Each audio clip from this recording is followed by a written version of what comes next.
Rowdy sheeter ಬಿಕ್ಲು Shiva ಕೊಲೆ ಪ್ರಕರಣಕ್ಕೆ ಸಂಬಂಧಪಟ್ಟಂತೆ ಕೊನೆಗೂ ಶಾಸಕ ಬೈರತಿ ಬಸವರಾಜ್ ಅರೆಸ್ಟ್ ಆಗಿರೋದು.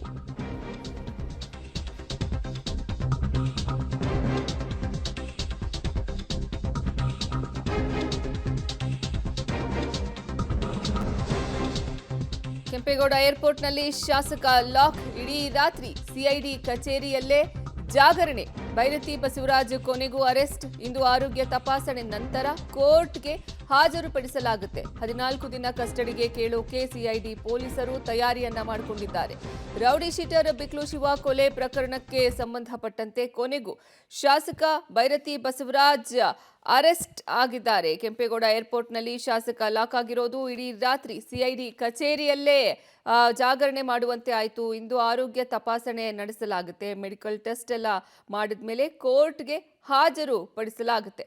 14 ದಿನಗಳ ಕಾಲ ಕಸ್ಟಡಿಗೆ ಪಡೆಯೋದಕ್ಕೆ ಸಿಐಡಿ ಪೊಲೀಸರು ತಯಾರಿಯನ್ನ ಮಾಡಿಕೊಳ್ತಿದ್ದಾರೆ.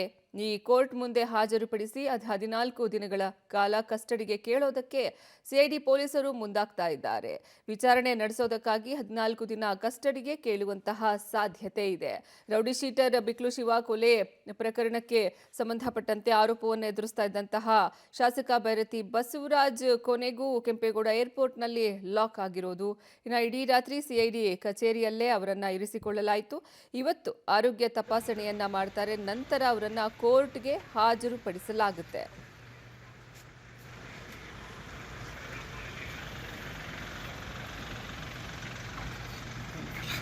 ಹೌದು, ಬಸವರಾಜ್ ಅವರು ಬೇಲ್ಗೆ ಮೂವ್ ಮಾಡಿದ್ರು. ಹೈಕೋರ್ಟಲ್ಲಿ ರಿಜೆಕ್ಟ್ ಆಗಿತ್ತು. ಮತ್ತು ಅವರು ಸುಪ್ರೀಂ ಕೋರ್ಟಿಗೆ ಬೇಲಿಗೋಸ್ಕರ ಹಾಕಿದರು. ನಿನ್ನೆ ದಿವಸ ಸುಪ್ರೀಂ ಕೋರ್ಟಿಗೆ ಅವರು ಪಿಟಿಷನ್ ಫೈಲ್ ಮಾಡಿದರು.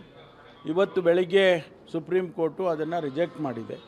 ರಿಜೆಕ್ಟ್ ಮಾಡಿದ ಮೇಲೆ ಅವರಿಗೆ ಇರ್ತಕ್ಕಂಥದ್ದು ಎರಡು ದಾರಿ. ಒಂದು, ನಾವು ಅರೆಸ್ಟ್ ಮಾಡ್ತೀವಿ, ಪೊಲೀಸ್ನವ್ರು ಅರೆಸ್ಟ್ ಮಾಡ್ತಾರೆ ಅನ್ನುವಂಥದ್ದು. ಎರಡನೇದು, ಅವರೇ ಬಂದು ಸರೆಂಡರ್ ಆಗಬೇಕು. ಈಗ ಅವರೇ ಬಂದು ಅಹಮದಾಬಾದ್ನಿಂದ ಬಂದು ಸರೆಂಡರ್ ಆಗಿದ್ದಾರೆ. ಮುಂದಿನ ಕ್ರಮ ಕಾನೂನು ಪ್ರಕಾರ ಏನು ಕ್ರಮ ತಗೋಬೇಕು ಅದನ್ನು ಇಲಾಖೆಯವರು ತಗೊಳ್ತಾರೆ.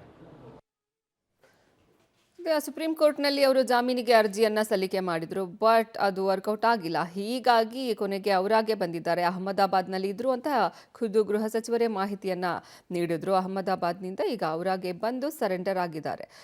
ರಾತ್ರಿ ಇಡೀ ಸಿಐಡಿ ಕಚೇರಿಯಲ್ಲೇ ಬೈರತಿ ಬಸವರಾಜ್ ಅವರನ್ನ ಇರಿಸಿಕೊಳ್ಳಲಾಗಿತ್ತು. ಇವತ್ತು ಅವರನ್ನ ಮೆಡಿಕಲ್ ಟೆಸ್ಟ್ ಮಾಡಿಸಿದ ನಂತರ ಕೋರ್ಟ್ಗೆ ಹಾಜರುಪಡಿಸಲಾಗುತ್ತೆ. ಇನ್ನು 14 ದಿನಗಳ ಕಾಲ ಕಸ್ಟಡಿಗೆ ಪಡೆಯೋದಕ್ಕೆ ಸಿಐಡಿ ಪೊಲೀಸರು ಸಿದ್ಧತೆಯನ್ನ ಮಾಡಿಕೊಂಡಿದ್ದಾರೆ.